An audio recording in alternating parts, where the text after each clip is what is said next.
Hola, buenos días, bienvenidos. Estamos comenzando nuestro tiempo devocional en esta mañana. El día de hoy estaremos revisando del capítulo 49 del libro del profeta Isaías, del versículo 18 al 23 para nuestro tiempo devocional, que hemos titulado La angustia del abandono. La angustia del abandono. Vamos a la lectura de nuestra porción. Recuerden que estamos leyendo en la Nueva Traducción Viviente para nuestro tiempo devocional. Dice la palabra de Dios, versículos 18 al 23, capítulo 49 del libro del profeta Isaías. La palabra de Dios dice: Mira a tu alrededor y observa, porque todos tus hijos volverán a ti. Tan cierto como que yo vivo, dice el Señor. Ellos serán como joyas o adornos de novia para que tú los exhibas. Hasta los lugares más desolados de tu tierra abandonada, pronto estarán repletos de tu gente. Tus enemigos que te esclavizaron estarán muy lejos. Las generaciones nacidas en el desierto regresarán y dirán: necesitamos más espacio. Este lugar está lleno de gente. Entonces te preguntarás: ¿quién me ha mandado todos estos descendientes? Pues la mayoría de mis hijos fueron muertos y los demás llevados al destierro. Aquí me quedé solo. ¿De dónde viene toda esta gente? ¿Quién dio a luz a estos niños? ¿Quién los crió por mí? Esto dice el Señor soberano: Mira, les daré una señal a las naciones que no temen a Dios. Te traerán a tus hijos pequeños en sus brazos. Traerán a tus hijas sobre sus hombros. Reyes y reinas te servirán y atenderán a todas tus necesidades.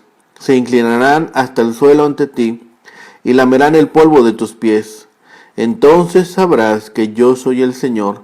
Los que confían en mí nunca serán avergonzados. Dios da promesas a su pueblo.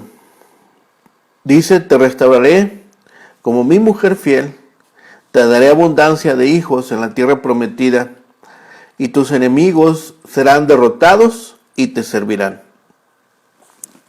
Dice en el versículo 19: estarán lejos, y tus hijos de Judá emprenderán el regreso.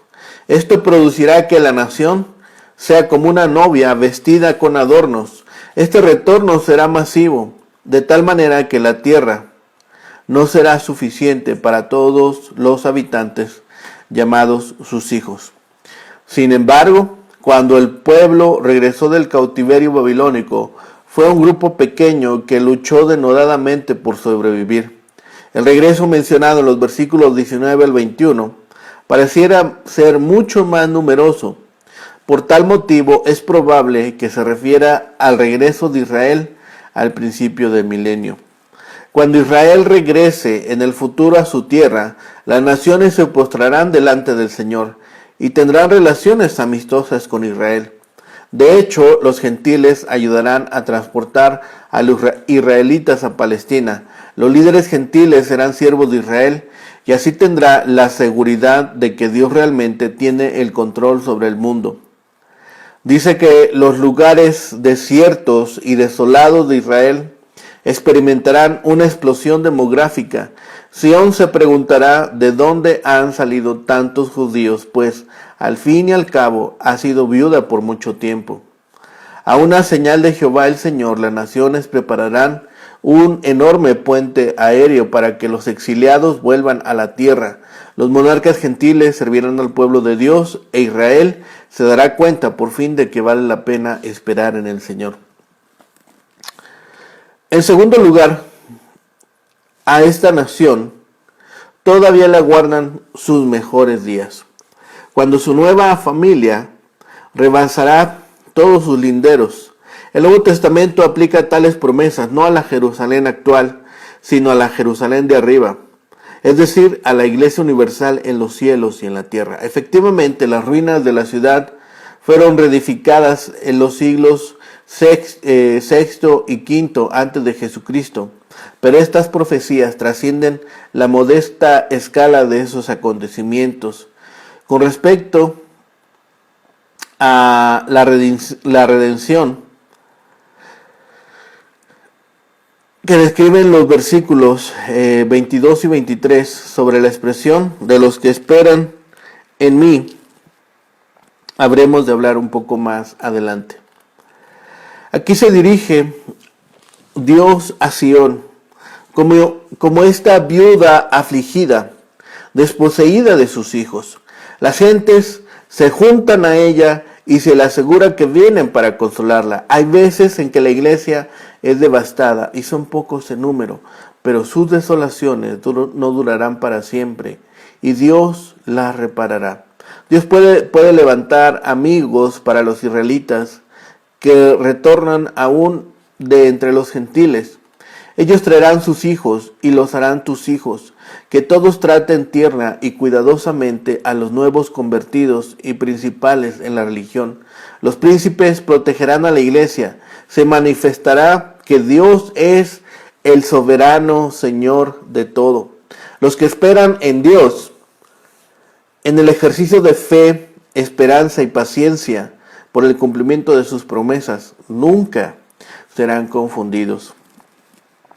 Así que estos versículos nos dicen cómo va Dios a cuidar a su pueblo después del cautiverio a donde los había enviado. Su historia reveló días difíciles y desolados, pero su Creador no los iba a olvidar, como tampoco lo había hecho en Egipto cuando eran esclavos en los proyectos de construcción del faraón. El exilio en Babilonia iba a llegar a su fin de la misma manera como terminó la esclavitud en Egipto. El pueblo de Dios regresará de la cautividad. Pero tenemos que entender este cuadro más allá del regreso de los judíos que estaban en Babilonia, del regreso de un remanente, como lo llama Isaías, que no era pequeño o insignificante, sino una gran multitud que proclamaba: estrecho es para mí este lugar. Aquí no se menciona a la Babilonia, y el regreso de la cautividad es el primer párrafo de un capítulo mucho más extenso en la historia del pueblo de Dios. Los judíos iban a regresar a Palestina, pero a nosotros se nos invita a ver creyentes reunidos y viendo a Sion mucho después del tiempo de Ciro, de Zorobabel, de Esdras y de Nehemías. Dios dice que la iglesia es una nación de gentes reunidas. En el Antiguo Testamento ese grupo de personas llevó muchas veces el nombre de Sion o Israel. Los creyentes del Nuevo Testamento no son solo judíos. Pablo fue apóstol a los gentiles, a quien Dios, el Espíritu Santo, llamó del mundo y juntó a los creyentes judíos para formar su iglesia. La iglesia del Nuevo Testamento es llamada apartada, que es el significado literal de la palabra griega que se usa en el Nuevo Testamento para designar la iglesia. Lo que Isaías describe en estos versículos no ocurrió cuando Judá regresó de Babilonia. En ese entonces solo volvió un pequeño grupo, pero aquí Dios muestra la gran multitud de creyentes del Nuevo Testamento. ¿Qué pensaron los fieles del Antiguo Testamento de este desarrollo? Ellos escucharon a esta inmensa multitud diciendo que necesitaba más espacio. El número de los redimidos había crecido tanto que la tierra era poca para contenerlos. Esa idea es casi increíble. Las realidades de la historia del Antiguo Testamento condicionaron la visión del antiguo pueblo de Dios. Los babilonios invadieron su país, asolaron sus ciudades, sometieron a Jerusalén, los esclavizaron y después solo unos cuantos regresaron. Si vamos allá, notamos la conquista por los romanos y la segunda destrucción de Jerusalén. Isaías dijo que cuando viniera el Mesías, la casa real de David no sería más que un tronco. ¿Cómo podría llegar a existir esta multitud? ¿De dónde vendría? A veces parece que la iglesia está afligida, estéril, exiliada y rechazada. Es cierto que en la época de la cautividad en Babilonia, Judá parecía una esposa rechazada y estéril. Sin embargo, Dios siempre tiene a su pueblo como a la niña de sus ojos. Los cuida y continúa añadiendo fieles a la nación que las Escrituras llaman Sión, es decir, a su iglesia. Como creyentes del Nuevo Testamento, no podemos permitir que nuestra visión de la iglesia se vea limitada por las fronteras de nuestra visión terrenal. Dios sigue llamando, reuniendo, iluminando y santificando a su iglesia para guardarla fiel al Señor Jesucristo por medio del Evangelio. Cuando al final de los tiempos estemos ante la presencia de Jehová de los ejércitos, también nosotros nos sorprenderemos y sin duda diremos, ¿dónde pues están estos? En nuestra experiencia humana, estamos acostumbrados a ver la iglesia como un grupo de creyentes, a menudo ridiculizados, perseguidos y considerados sin importancia. La realidad de Dios difiere de la que vemos en este mundo. Así en el versículo 22 y 23, de nuevo con la expresión, he aquí, el Señor nos señala un importante pensamiento. En esta ocasión vemos lo que Él ha hecho para reunir esa multitud con Él. Ha levantado su bandera para traer a Él una gran multitud. La bandera es el Evangelio, el responsable de la conversión de los gentiles. Dios reúne a todos los que creen. Los paganos gentiles acompañarán a los hijos creyentes del pueblo de Dios del Antiguo Testamento. Incluso reyes y reinas contribuirán al gozo y al amor que predomina en esa asamblea. Se amarán y se apoyarán unos a otros. Los reyes gentiles serán los padrinos y sus reinas serán las nodrizas. Los más grandes y poderosos se humillarán y pondrán sus tesoros y su poder a disposición de la iglesia. Esos reyes y esas reinas le darán a la iglesia el honor y la gloria. Y con humilde fe se someterán a ella y a su cabeza. ¿Por qué deberán reyes y reinas prestar tan humilde servicio a la iglesia? El Señor le ha dado a la iglesia el evangelio del perdón, de la vida y de la esperanza. Esos tesoros están ligados al gran siervo del Señor y a su venida en Belén de Judea. El siervo les dio a todos los creyentes más de lo que todo el dinero de la tierra pudiera comprar. De manera que ya sea que los creyentes sean personas importantes y poderosas de la historia del mundo, o pobres, humildes e insignificantes, tienen lo que Dios ha prometido. Quienes esperan en Él no serán defraudados. Así que en esta porción, dos cosas promete Dios aquí que se cumplirán en parte cuando vuelva a reunirse la congregación de Israel después de su regreso. De algún modo se cumplirán también en la plantación de la iglesia mediante la predicación del Evangelio de Cristo. Pero su cumplimiento pleno se llevará a cabo al final de los tiempos. Sion se verá un día superpoblada por el gran número de israelitas que vendrán a acogerse en ella. Vimos ya en el versículo 17 la promesa de que sus hijos vendrán a prisa. Multitudes acudirán a ella de todas partes, dice el versículo 18. Alza tus ojos alrededor y mira, todos estos se han reunido, han venido a ti. Vendrían a Jerusalén porque la ciudad santa era el centro de la unidad del pueblo. También durante la dispensación del Evangelio hay una continua incorporación en fe y en amor al cuerpo de Cristo, que es la iglesia.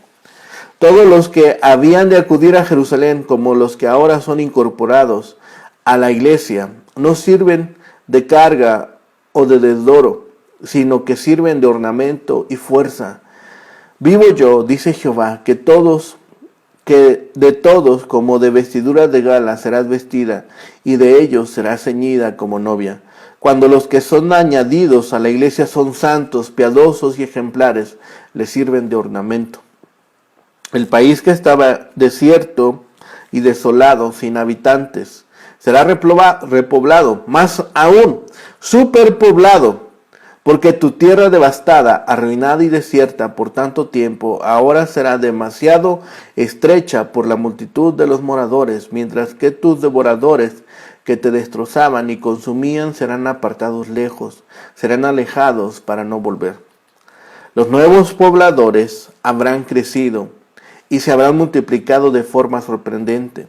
Después de haber perdido tantos hijos por obra de la espada, del hambre o del cautiverio, Sión tendrá una nueva familia que habrá crecido muy deprisa.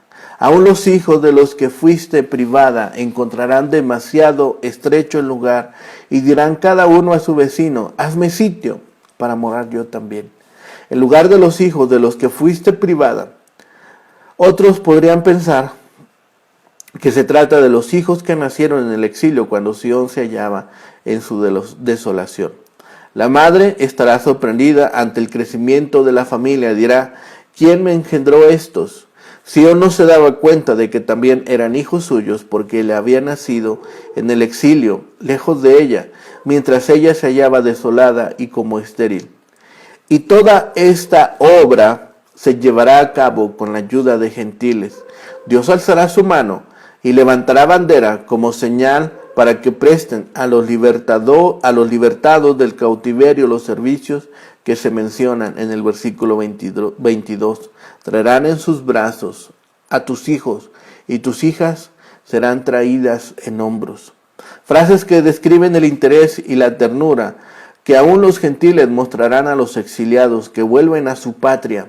Dios puede levantar amigos de su pueblo, incluso de entre sus más declarados y enconados enemigos. Sión se verá un día cortejada por los potentados de las naciones que un día la despreciaron. Reyes serán tus ayos y tus reinas tus nodrizas. Frases que describen, como las que siguen después, el honor que los gentiles tributarán a los israelitas y el respeto que mostrarán hacia Jehová, el Dios de Israel. Varios fueron los reyes de Persia que respetaron y hasta animaron a los judíos, como Ciro, Darío y Artajerjes. La reina Esther fue como una madre nodriza para los judíos que todavía quedaban en cautividad. Y se jugó la vida para rescatarlos de una muerte segura. Y lamerán el polvo de tus pies, dice, en alusión a la costumbre de los orientales en sus muestras de respeto. Los que antes eran sus amos, ahora vendrán como esclavos a postrarse a sus pies. Aquí tenemos este tema, la angustia del abandono. El pueblo de Israel había sufrido tantos años de angustia a manos de los enemigos conquistadores que era difícil confiar en las promesas de Dios. Por eso vemos en el versículo 14 la explosión de emoción de abandono. Hay tantas personas que sufren esta misma emoción por el sentimiento de abandono a manos de sus padres u otras personas de significado. La angustia no reconoce la fidelidad de Dios. Si nosotros observamos estos pasajes, encontraremos que en muchas ocasiones se ha vuelto difícil, que en muchas ocasiones se ha vuelto complicado. Como la madre que no puede olvidar a su bebé, como el mensaje grabado en la mano se recuerda constantemente. Así que la angustia no reconoce la fidelidad de Dios. La angustia no considera las evidencias que Dios nos recuerda. Hay multitudes que Dios no ha olvidado. Las joyas y los adornos muestran el amor que Dios tiene por cada uno de nosotros. La angustia no reconoce las pruebas del propósito divino de pulirnos. La desolación muestra efecto de enemigos que ahora están lejos. El abandono que siente les hace acudir a Dios. La angustia no se fija en las evidencias de las bendiciones de Dios. La mano de Dios alzada hacia las naciones, reyes y princesas se inclinarán en señal de sumisión. Cuando flaquea nuestra confianza en Dios, debemos tomar la Biblia y repasar los casos de personajes a quienes Dios ayudó en momentos de dificultad. Esto fortalecerá nuestra fe. Si pensamos en los versículos 18 al 23, se habla de repoblación de Jerusalén mediante la figura de hijos que se pegan a su madre para embellecer como si fueran joyas o perlas, su vestido de gala como si se tratase de vestido de novia.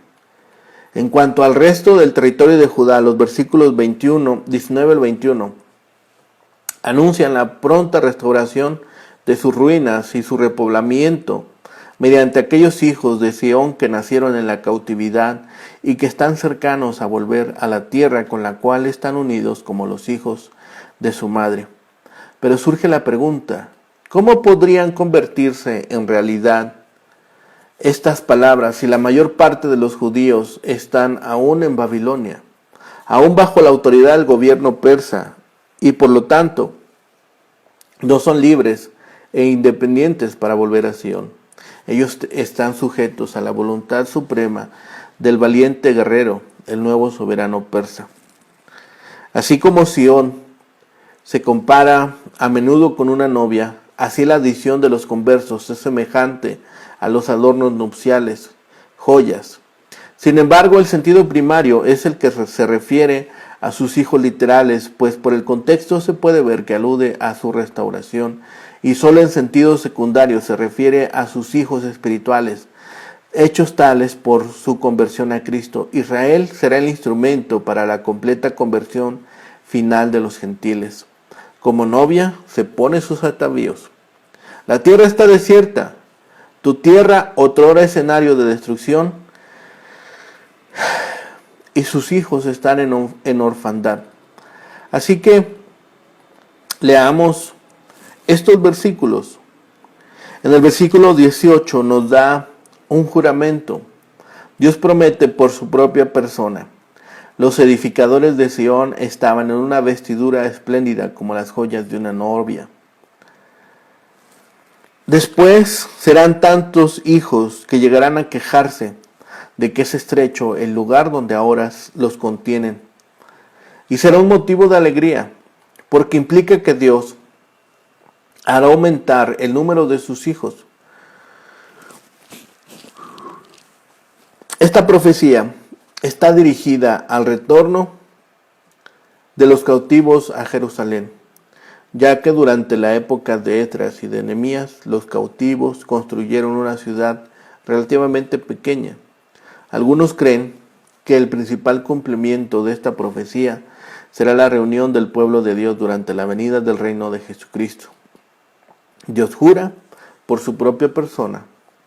A menudo se traduce bandera por pendón, el retorno de los israelitas desde las naciones, y no solo desde Babilonia, muestra que está a la vista la futura salvación de todo Israel. Las naciones que han esclavizado a Israel le devolverán a la nación y serán servidores como ayos y nodrizas. Dice acerca de sus hijos, tus tantos habitantes desterrados de Jerusalén regresarán, que será necesario hacer más grande la ciudad para alojarlos. Cuando estuvo privada de sus hijos, como una viuda privada de hijos que de repente se ve rodeada de los que estaban perdidos, estos rendirán homenaje, se postrarán en oración ante Jerusalén como lo harían como otro judío devoto, porque el templo estaba en el monte Sión. Esta escena universal se asemeja a algunas que Isaías ya nos ha relatado. Pero el punto principal es esta angustia del abandono. ¿Cuántas veces nosotros nos hemos sentido abandonados, despojados, desolados, o con sufrimientos acumulados? Sufrimiento de años de angustia, a manos de tribulaciones, a manos de enemigos, que nos hace difícil pensar en las promesas de Dios. Escuchamos las promesas y no articulamos pensamientos que nos ayuden a recobrar la paz y la tranquilidad. Hay tantas personas que sufren este sentimiento de abandono, y no solamente por sus familias, sino en otros contextos. A veces las personas pueden sentirse excluidas o menospreciadas. Y por ese menosprecio o ese abandono o esa angustia que produce el abandono, no podemos ver la fidelidad de Dios. No podemos ver que Dios jamás falta a sus promesas. Además de que no reconocemos la fidelidad de Dios, muchas ocasiones esta misma angustia no nos permite considerar las evidencias que Dios nos ha dado, las evidencias que Dios ha mostrado a nosotros a lo largo de nuestra vida, a lo largo del tiempo, de las grandes cosas que ha hecho por nosotros. Además, la angustia no reconoce las pruebas del propósito divino para seguirnos manteniendo en crecimiento. Perdón. La angustia no reconoce estas pruebas. Entonces, la desolación muestra efecto en nosotros. La desolación muestra esta necesidad de volvernos a Dios. Y finalmente, la angustia no nos permite observar las bendiciones de Dios. Ciertamente podemos estar atribulados, ciertamente podemos estar desconsolados, ciertamente el dolor puede hacer presa de nuestro corazón, de nuestra alma, pero que esto no permita o no permitamos que esto no nos deje observar las evidencias de las bendiciones de Dios. Que todo tiempo, que en todo momento estemos dispuestos a ver la mano de Dios actuando alrededor de nosotros, su protección y sus grandes bendiciones. Cuando nuestra confianza falle, cuando nuestra fe desfallezca, tomemos nuevamente su palabra y leamos y releamos y oremos por todas las bendiciones que Dios ha traído.